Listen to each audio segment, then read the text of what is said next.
తెలుగు యువతకు అభినందనం, తెలుగు మమతకు అభివాదనం, తెలుగు జాతికి శుభాభినందనం. ఈ తెలుగుదేశం శ్రామికుడి చెమటలో నుంచి, కార్మికుడి కలిగిన కండరాల్లో నుంచి, రైతు కూలీల రక్తంలో నుంచి, ఘన కీర్తి సాంద్ర విజితాఖిలాంధ్ర జనతా సుధీంద్ర నందమూరి తారక రామారావు గారు ఒక వ్యక్తి కాదు, ఒక శక్తి. మళ్ళీ నాకు పునర్జన్మ అంటూ ఉంటే తెలుగు గడ్డపైనే పుట్టాలని భగవంతుని మనస్ఫూర్తిగా కోరుకుంటున్నా.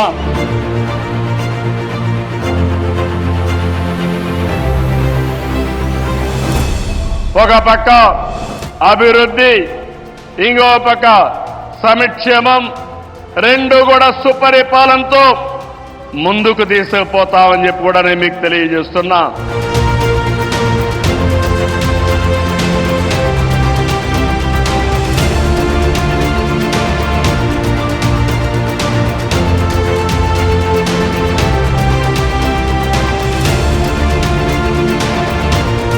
ప్రపంచంలో 30% అగ్రస్థానంలో తెలుగు జాతి ఉండాలి.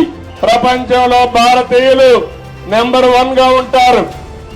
అందులో 35% తెలుగు వాడు ఉండాలని నేను ఆలోచిస్తున్నా.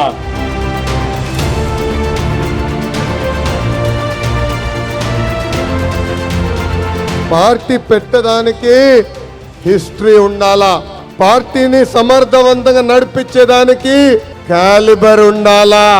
ఆ హిస్టరీ ఉన్న వ్యక్తి ఎన్టీఆర్, ఆ క్యాలిబర్ ఉన్న వ్యక్తి మన చంద్రన్న.